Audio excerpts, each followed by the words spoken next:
मेहनती लड़का का बेटर ऑप्शन।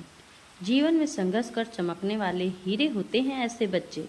एक भाई के द्वारा उनके ही शब्दों में दिल को छू लेने वाली सच्ची घटना। नौकरी संबंधित कार्य से लगभग हर रोज दिल्ली जाना होता है। वापसी पर मुरथल के एक ढाबे पर रात्रि भोज हेतु रुकता हूँ। खाने का मेन्यू सेट है, हाफ दाल, 3 रोटी, 1 प्लेट सलाद, 2 कटोरी सफ़ेद मक्खन और आखिर में खीर। लगभग हर रोज एक व्यक्ति मेरी टेबल पर आता है। मैं उसे वही मेन्यू बताता हूँ। बीते कुछ दिनों से वह मुझसे पूछने की जहमत भी नहीं करता। मैं बैठता हूँ, सलाद परोस देता है और फिर एक एक कर बाकी सामग्री ले आता है। कल रात मैं ढाबे पर आकर बैठा। चिर परिचित बंधु जो हर रोज ऑर्डर लेता था वह कहीं दिखाई ना दिया। मेरी नज़रें उसे तलाश रही थी। इतने में एक नौजवान लड़का टेबल पर आया और बोला, भोला भैया नहीं आए हैं सर। उनका तबीयत खराब था। मुझे नहीं पता था कि जिस व्यक्ति को मैं रोज खाने का ऑर्डर देता हूँ उसका नाम भोला है। आपका क्या नाम है? मैंने सामने खड़े नवयुवक से पूछा। हमारा नाम आकाश है, उसने फट से जवाब दिया। मुरथल के ढाबों पर अधिकतर कर्मचारी बिहारी हैं। न युवक का आकाश को आकाश कहना मुझे खला नहीं। लड़का टिपटॉप था, सधी हुई कदकाठी, तेल से चुपड़े कंघी किए हुए बाल। सबसे बड़ी बात, उसके जूते चमक रहे थे। लग रहा था कि पॉलिश किए गए हैं। मैंने अपना मेन्यू बताने की शुरुआत की ही थी कि उसने मेरी बात काटते हुए कहा, पता है सर, हरा सलाद, दाल, मक्खन, रोटी, खीर।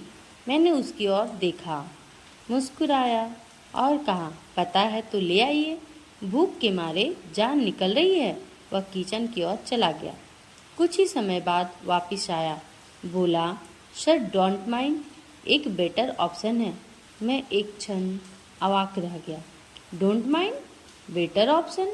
मेरे सामने ढाबा का एक वेटर खड़ा था या किसी मैनेजमेंट इंस्टीट्यूट से एमबीए मैनेजर खड़ा था? शक्ल देखकर तो लग ना रहा था कि उन्हें अंग्रेजी का ए भी आता होगा। मैं हतप्रभ था। क्या बेटर ऑप्शन है सर?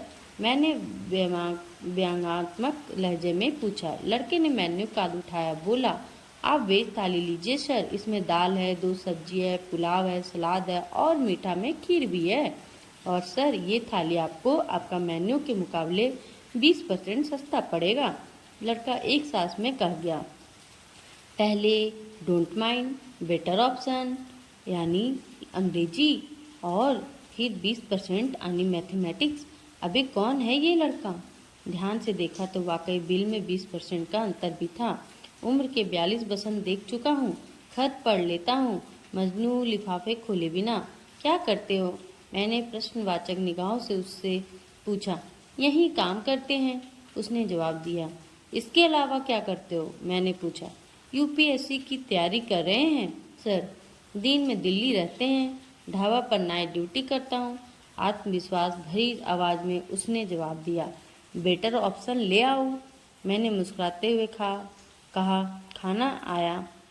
बिल टेबल पर था और नहीं आकाश सामने खड़ा था। एक लंबे अरसे बाद मैंने किसी वेटर को टिप नहीं दी। वह टिप देने लायक व्यक्ति नहीं था। मेरे पास पार्कर का एक पेन था। मैंने उसकी शर्ट की जेब में वह पेन लगा दिया। उसकी आंखों की चमक देखने लायक थी। एक वर्ग है जो बेशक घोर गरीबी में जी रहा है, दाने दाने का मोहताज है, रोज को कुआं खोद रोज पानी पी रहा है, लेकिन फिर भी अपने लिए बेटर ऑप्शन खोज रहा है, बेहतर विकल्प खोज रहा है। यह वर्ग दिन में किताबों में मुंह दिए सपनों की लड़ाई लड़ रहा है और रात में ढाबे पर खाना परोसता सर्वाइवल की लड़ाई लड़ रहा है। और जीतता भी यही वर्ग है, क्योंकि इसके पास हारने को कुछ भी नहीं और जीतने को पूरी दुनिया। मैं कल रात भविष्य के एक प्रशासनिक अधिकारी को पेन भेंट कर आया हूँ। परिस्थिति जितनी भी विकट हो, संघर्ष जारी रखना है। बेटर ऑप्शन है। कोई कोशिश करने वालों की कभी हार नहीं होती है। तो दोस्तों, आपको हमारी कहानी अच्छी लगी हो तो लाइक करें और सब्सक्राइब नहीं किए हो तो सब्सक्राइब करें और बेल आइकन ज़रूर दबाएं ताकि आपको अच्छी अच्छी कहानियाँ मिलती रहे। धन्यवाद दोस्तों।